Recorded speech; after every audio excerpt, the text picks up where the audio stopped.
쭈꾸미를 좋아하시죠. 요즘 뭐 질병 때문에 뭘 먹어야 뭐 질병에 좋다라는 이야기도 많이들 하시던데, 이 타우린 피로 회복 성분이 많아서 역시 이 질병을 이겨내는데 좋은 음식 중에 하나가 쭈꾸미 일터인데, 2007년 5월 충남 태안의 안흥항 인근에서 쭈꾸미를 잡던 어부에게 일어난 일을 함께 나누고자 합니다.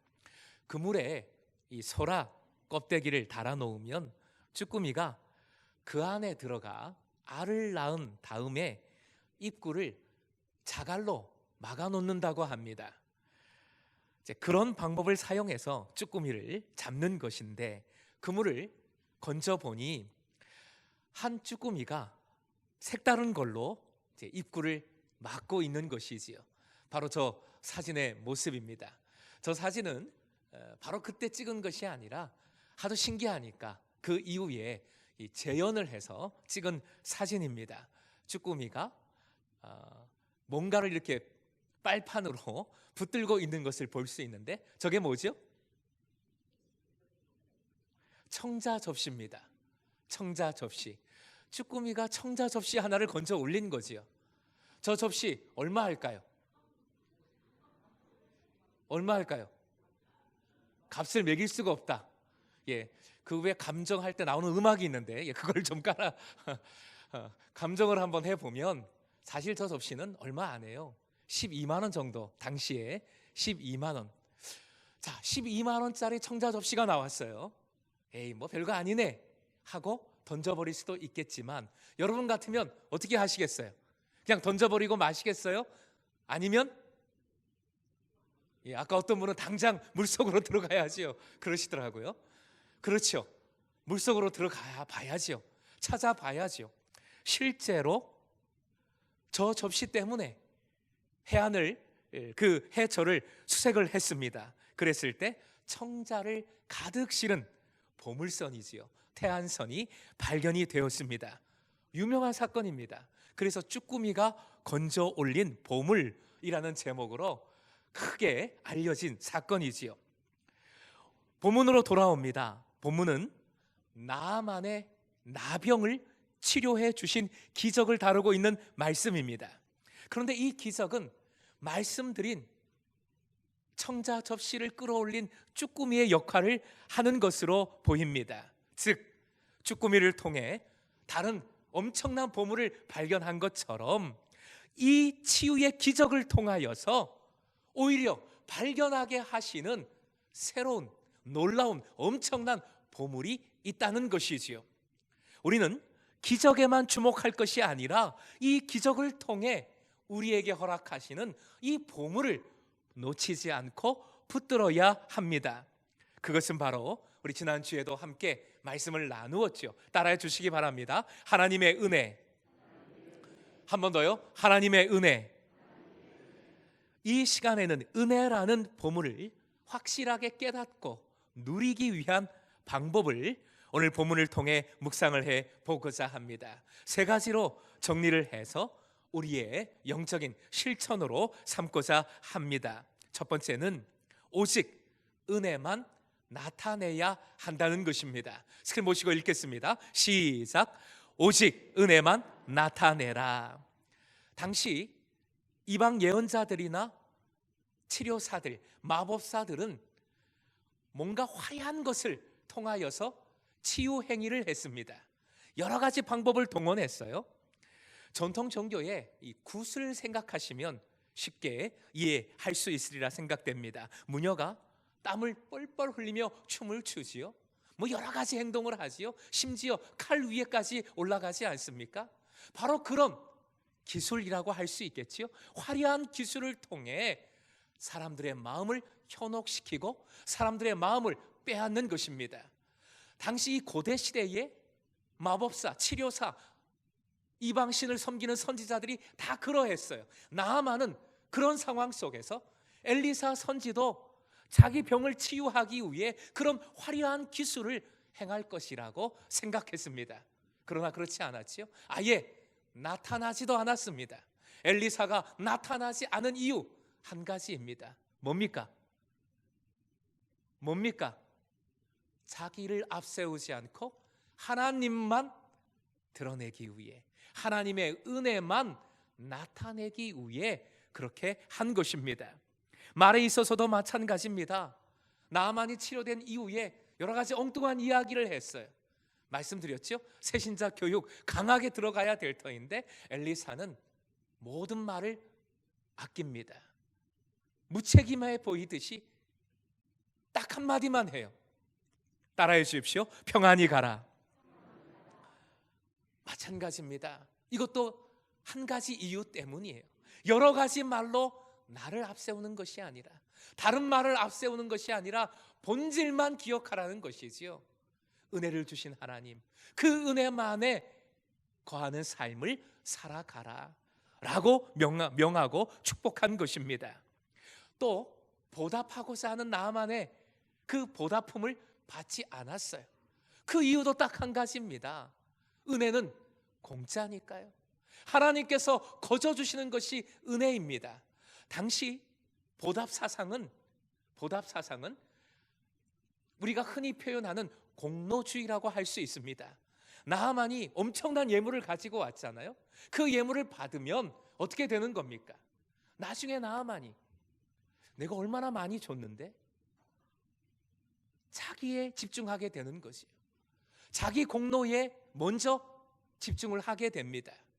그래서 아무것도 받지 않고 거저 주신 주님의 은혜라는 것, 오직 은혜만 붙들라는 것, 내가 할 것이 아무것도 없다는 것, 그것만 드러낸 것입니다. 요단강에서 7번 씻으라 한 것도 역시 동일한 이유입니다. 강은 사람의 영역이 아닙니다. 사람이 만든 게 아니에요. 신의 영역입니다. 그 강에 가서 7번 씻는다는 것, 사실은 이것은 예배자가 예배를 드리기 전에 자기 몸을 깨끗하게 하는 정결의식이라고 하지요. 정결의식입니다. 그래서 나아만이 화를 낸 거예요. 아니, 왜 나타나지도 않고 엉뚱한 정결의식이나 하라고 하는가? 왜 병은 고치지 않고 엉뚱한 예배의식만 하라고 하는가? 화를 낸 것입니다.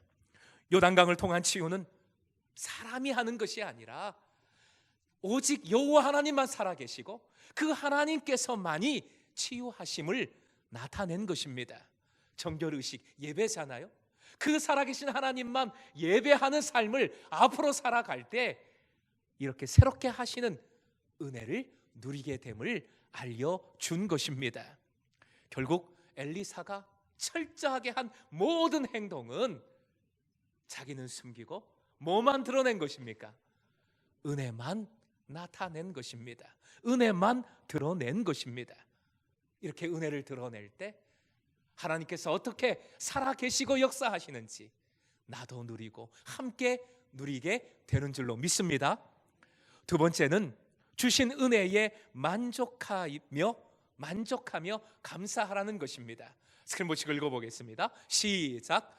주신 은혜에 만족하며 감사하라. 사실은 5장 전체가 본문이에요. 지난주는 앞쪽을 읽었고 이번 주는 다 읽을 수는 없어서 뒤쪽을 읽은 겁니다.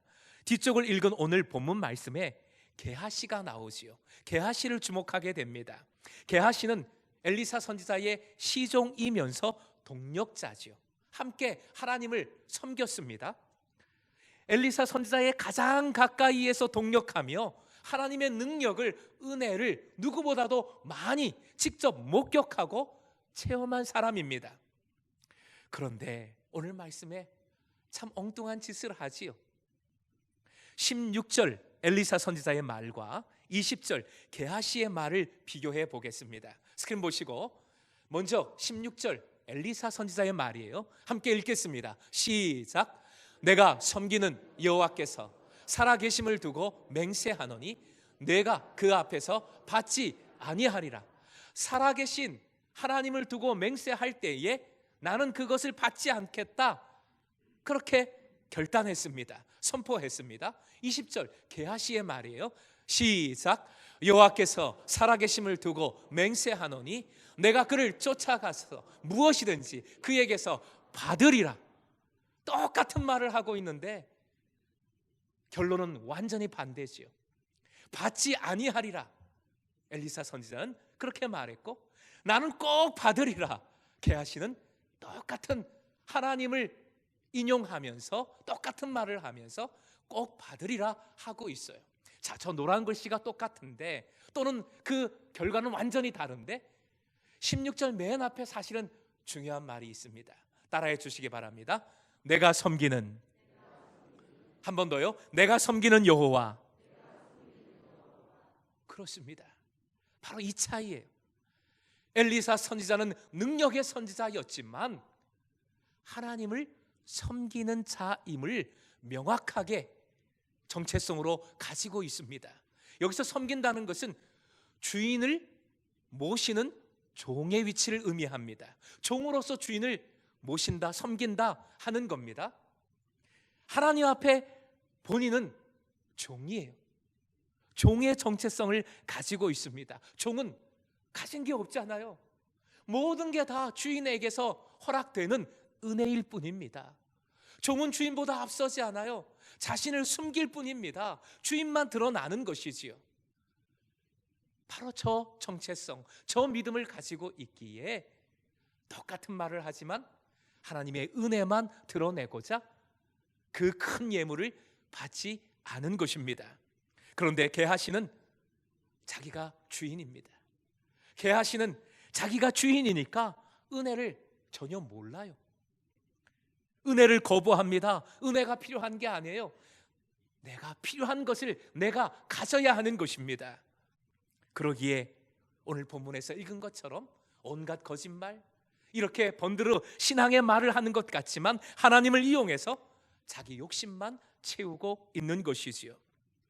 게하시는 성경에 비슷한 인물들이 나타나고 있는 것을 봐요. 게하시와 비슷한 인물들이 있어요.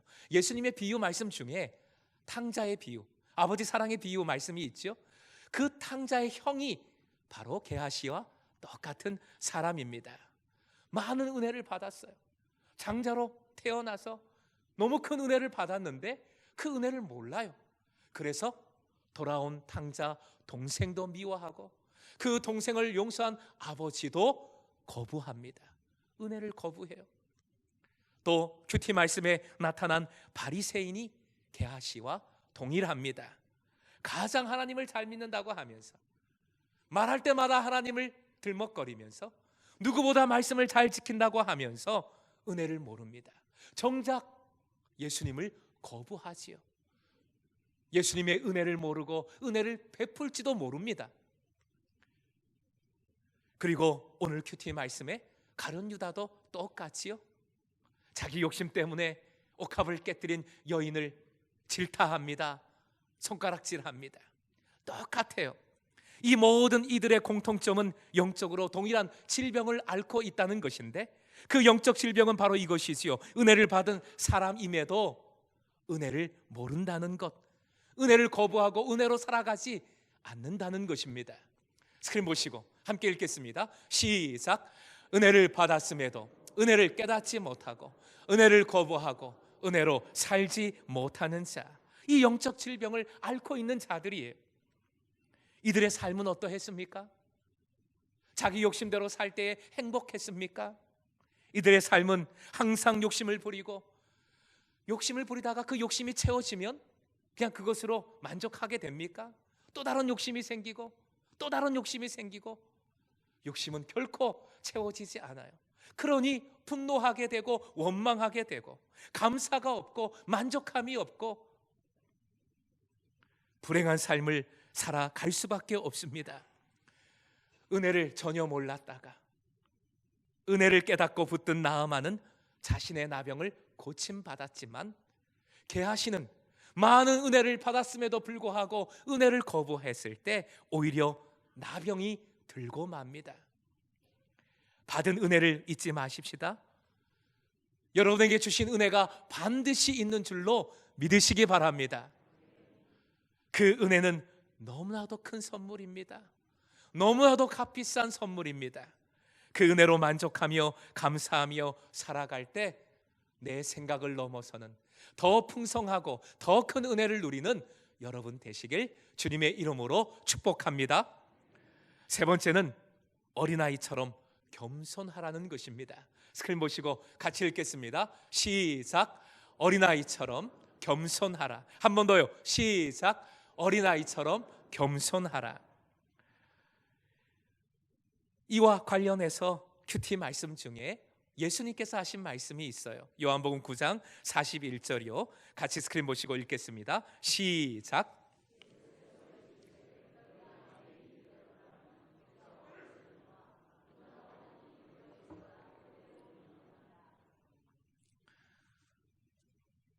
맹인 앞에서 하신 말씀이 아닙니다. 눈을 번쩍 뜨고 있는 유대인들 앞에서, 정상적인 사람들 앞에서 하신 말씀이에요. 맹인임을 알면 죄가 없거니와 그렇지 않기 때문에 죄가 있느니라. 바로 이겁니다. 어린아이, 그냥 순전하고 순진하다는 의미가 아닙니다. 여기서 어린아이는 하찮은 존재, 부족한 존재, 낮고 천한 존재임을 내가 아는 것, 인정하는 것, 그것을 알 때 오히려 역전의 현상이 일어나지요.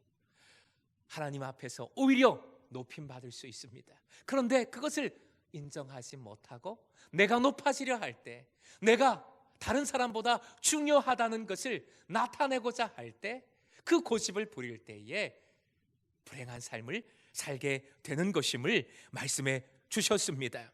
1절로 가보면 5장 1절에 눈으로 한번 확인해 주시기 바랍니다.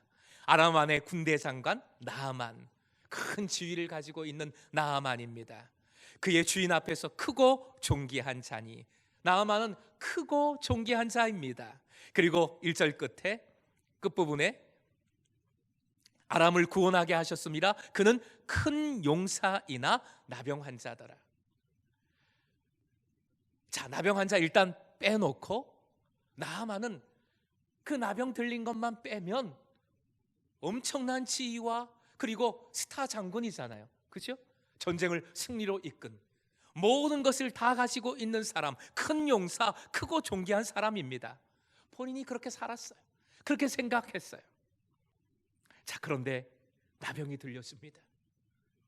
2절로 가보면 역시 눈으로 따라와 주십시오. 전에 아람 사람이 떼를 지어 나가서 이스라엘 땅에서 어린 소녀 하나를 사로잡음에 그가 나아만의 아내에게 수종들더니 3절 4절까지 이 여종, 어린 여종에 대한 이야기가 펼쳐집니다. 그러면서 이 여종이 나병 들린 나아만에게 아주 결정적인 역할을 하지요. 뭡니까? 엘리사를 알려주는 역할을 합니다. 오늘을 보면 이 이스라엘에서 잡혀온 여종, 어린 소녀라고 했습니다. 소녀, 크탄나라는 것은 단지 나이가 어린 소녀만을 의미하는 것이 아니라 작고 하찮은 존재를 의미합니다. 그리고 소녀 앞에 어린이라는 수식어가 붙었지요. 우리가 어리다, 우리가 많이 쓰는, 잘 알고 있는 원어, 이제는 아시지요? 뭡니까? 나르라는 말이지요. 역시 나르도 마찬가지입니다. 그냥 물리적으로 어리다가 아니라 미숙하고 부족한 자를 의미합니다. 성경은 의도적으로 단어를 연결시키고 있어요. 비교시키고 있습니다. 발음으로 연결시키고 있어요. 참 신기합니다. 따라해 주십시오. 나아만, 나르. 나아만과 나르를 연결시키고 있어요. 나아만은 세상적으로 크고 존귀한 자입니다. 큰 용사입니다. 그런데 나르, 작고 하찮은 존재예요. 여종입니다. 아무도 거들떠 보지 않은 하찮은 존재, 부족한 존재. 그런데 저 나르가 나아만을 오히려 은혜로 이끌습니다. 결정적인 역할을 하지요. 그리고 또 나아만이 엘리사에게 갔다가 분노했지요. 자기 생각과 다르니까. 그래서 분노한 가운데 다 때려쳐, 그리고 그냥 집에 가려고 했습니다. 그런 나아만을 말린 사람들이 있어요. 말린 사람들이 있어요. 누굽니까? 13절 눈으로 확인해 주십시오. 그의 종들이 나와서 말하여 말립니다. 내 아버지여, 주인이시여, 이러지 마십시오. 나만을 진정시키고 깨우쳐주고 그리고 다시 돌이켜서 엘리사의 말에 순종하게 만듭니다. 그 역할을 한 이들 역시 낮고 천한 종들이에요. 14절 말씀으로 가보면 아주 중요한 표현이 나와요. 스크린 보시고 14절 일부분의 표현인데요, 같이 읽겠습니다. 시작. 어린아이의 살같이 회복되어 깨끗하게 되었더라. 물론 어린아이의 살, 티 하나 없는 그런 살처럼 완전히 회복되었더라 라는 물리적인 표현이지만 말씀은 의도적으로 이 표현을 사용하고 있습니다. 즉 이 말씀에는, 표현에는 의미가 있는 것이요. 어린아이, 2절의 어린 소녀, 4절에도 나옵니다. 연결을 시키고 있어요. 나르, 나아만. 역시 나르와 나아만을 비교하고 있는 것이지요. 한마디로 나르가 된 나아만입니다. 이제는 높고 크고 대단한 자가 아닙니다. 어린 아이처럼 되었다. 나르가 되었다는 것이지요. 은혜 받은 사람은, 그리고 은혜를 나타내는 사람은 나만이 아니라, 세상적인 나만이 아니라 나르라는 것을 보여주고 있는 것이지요. 사실 나만의 이름의 뜻이 참 좋습니다. 기쁨이라는 뜻이에요. 즐거움이라는 의미입니다. 기쁨은 은혜의 가장 명확한 특징 중에 하나지요. 바로 이게 은혜의 신비입니다. 내가 나를 중요하지 않음을 인정할 때 오히려 주님께서 높여주시고 기쁨의 삶을 살아갈 수 있도록 만들어 주신다는 것입니다. 먼저 세상적인 나만으로 살아가는 것이 아니라 나르로 살아갈 때, 나르임을 인정할 때 나만 기쁨의 삶을 살아갈 수 있도록 만들어 주신다는 것이지요. 한번 따라해 주십시오. 나르로 살아가자. 스크린 보시고 살아가라 라고 했는데 스크린 보시고 한 번 더요. 시작. 나르로 살아가라. 앞뒤적으로 인사 한번 하십시다. 나르로 사십시오.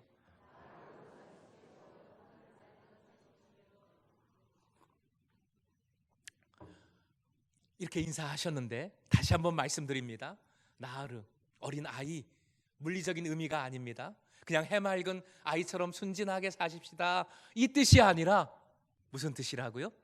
내가 낮은 존재, 하찮은 존재, 아무것도 아닌 존재, 그것을 인정할 때 오히려 나만 기쁨으로 높임받는 존재로 주님께서 영광을 받게 해주신다라는 소망이 담긴 고백으로 꼭 기억하시고 나르로 살 때 기쁨 주신다, 은혜 주신다, 이 영광을 누리는 여러분 되시길 축복합니다. 짧은 영상을 하나 보실 터인데요, 오래간만에 아버지가 찾아왔어요. 아마 뭐 선원이시던가 출장을 오랫동안 갔다 오시는 분이시라던가 자주 그런 아버지입니다. 그러니까 어린 아들인 것 같은데 아기입니다. 아직 정말 오래간만에 보는 아버지인 거죠. 영상을 한번 보시죠. 아버지가 찾아왔어요. 달려옵니다.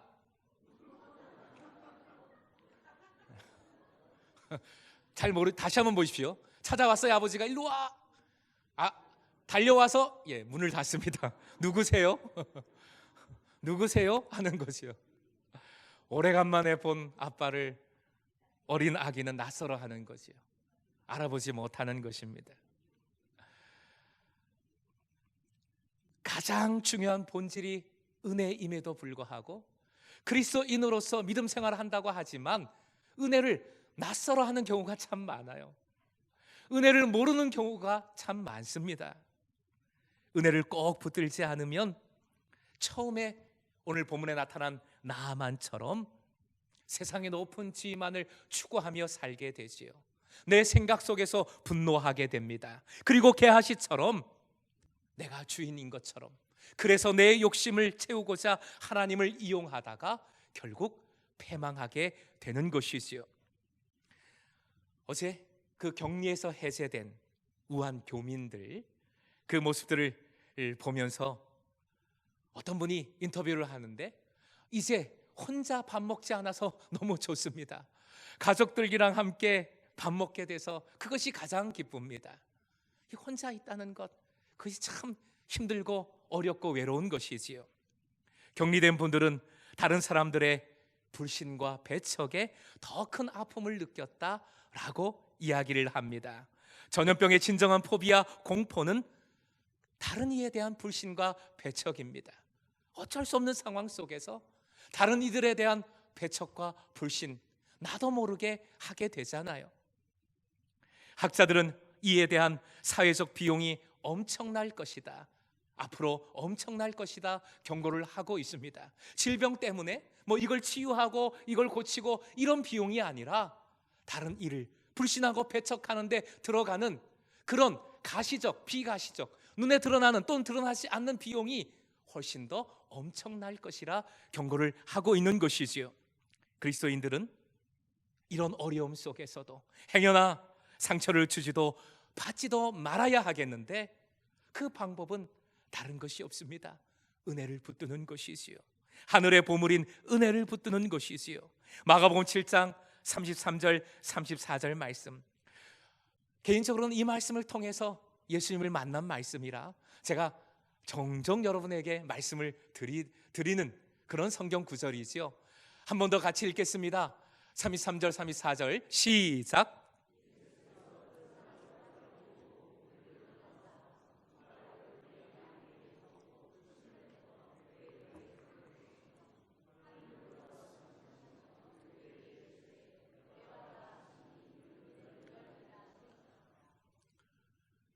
큐티 말씀 중에도 태어날 때부터 명인이 된 자, 주님께서는 침을 뱉어 진흙을 이겨 고치셨어요.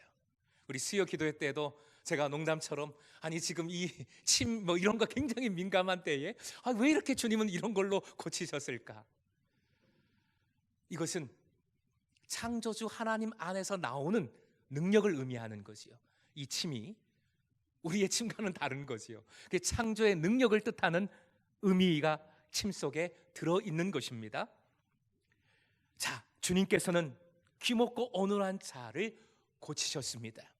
주님은 능력자시니까 창조주 하나님의 능력을 가지고 이 병자를 고치셨어요. 그런데 그 고치시는 능력보다 더 중요한 게 있지요. 능력자라면 고칠 수 있지요. 얘따 받아라, 그냥 개에게 먹이 던져주듯이 능력자니까 내가 고쳐줄게. 그런데 주님은 이 사람을 만지셨습니다. 말씀을 보면 무리를 떠나 이 사람하고 단둘이 대면하셨어요. 무리들은 어떤 사람들이었습니까? 당시의 질병은 전염이 되지 않아도 전염병과 같은 것이었어요. 이런 질병 하늘의 저주였고 이런 저주가 나에게 올까봐 쳐다보지도 않았습니다. 근처에 가지도 않았어요. 만진다는 것은 상상할 수도 없는 일이에요. 그런 무리를 예수님은 떠나셨습니다. 그리고 이 병든 자를 만지셨지요. 탄식하셨습니다. 탄식이란 단어는 창자가 끊어진다는 의미잖아요. 이 사람이 이 고통을, 이 질병을 겪으면서 받았을 그 외로움, 그 배척, 그리고 질병의 물리적인 고통까지 이 사람보다 주님은 더 아파하셨던 것입니다. 바로 이것이요. 이 사랑과 그리고 능력, 이것이 주님께서 우리에게 주시는 은혜인 줄을 믿으시기 바랍니다. 은혜로 주님은 이 사람을 품으셨고 만지셨고 그리고 고치셨어요. 탄식하시고 에바다 외치셨습니다. 치유해 주셨습니다. 오직 은혜로 고치셨지요. 이 질병, 예수님은 이 질병에 전염되신 것이 아니라 은혜로 이 사람을 전염시키셔서 새롭게 창조해 주신 것이지요. 우리가 붙들 것은 바로 이 은혜입니다. 추천해드린 도서 이명수 목사의 그 책 내용 중에 일부분을 소개를 해드립니다. 은혜에 감염된 자의 아름다운 고백이라고 할 수 있습니다. 조금 길지만 읽어드릴게요. 나는 그분으로부터 사랑받고 있는 자라는 자존감이 있습니다. 나는 다른 사람이 평가해 주는 기준이 아닌 나 자신으로 살아가는 삶의 비결을 가지고 있습니다. 나는 다른 사람으로 인해 상처받아 분노하거나 변명하지 않고 조용히 나 자신으로 머물 수 있는 자유를 터득해 가고 있습니다. 나는 나의 실수, 잘못을 변명하지 않고 거기서 나 자신과 대면하곤 합니다. 나는 나 자신을 중심으로 하는 삶의 방식에서 벗어나 그분 중심으로 바뀌어 가고 있습니다. 나는 인위적으로 믿음을 키워보려고 나를 억압하지 않고 현재의 믿음을 감사하며 살아가고 있습니다. 나는 의심과 싸우거나 그것을 밀어내려고 하지 않고 미지의 영역으로 안내하는 인도자로 받아들이고 있습니다. 그 다음부터는 같이 스크린 보시고 읽겠습니다. 스크린 한번 띄워주십시오. 시작. 나는 그분의 손 안에서 자유되어 가고 있습니다. 그분의 은혜로 내가 살아가고 있다는 사실을 분명히 알고 있습니다. 그분으로부터 나는 생의 짐을 가볍게 지고 가는 비결을 배워가고 있습니다. 그분으로부터 나는 매일 생명의 양식을 공급받으며 살아가고 있습니다. 그분으로부터 나는 나의 생의 마지막을 지옥이 아닌 부활로 약속받고 있습니다. 이 은혜를 통해서 누리는 나의 나됨, 그리고 자유함, 그리고 부활의 소망, 바로 여러분의 삶 속에서 함께 누릴 수 있는 은혜가 될 수 있기를 주님의 이름으로 축복합니다. 은혜만이 소망입니다. 은혜만이 악의 전염을 끊고 사랑과 치유를 감염시킵니다. 오직 은혜로 공포와 불신과 배척을 넘어서서 주님 사랑으로 더욱 하나 되는 우리 금성 공동체가 될 수 있기를 축복합니다. 나는 숨기고 오직 은혜만 드러내십시다. 주신 은혜로 만족하며 감사하십시다. 어린아이처럼 겸손히 은혜만 의지하십시다. 스크린 보시고 우리의 삶의 결단으로 한번 크게 읽겠습니다. 시작. 나는 숨기고 오직 은혜만 드러내라. 주신 은혜로 만족하며 감사하라. 어린아이처럼 겸손히 은혜만 의지하라. 바로 이 실천은 서두에 말씀드린 그 쭈꾸미 사건처럼 보물을 끌어올리는 보물이 됩니다. 은혜의 삶이 더 풍성한 은혜를 누리게 하기 때문입니다. 오직 은혜로 하늘의 보화를 풍성히 누리는 여러분 되시길 주님의 이름으로 축원드립니다.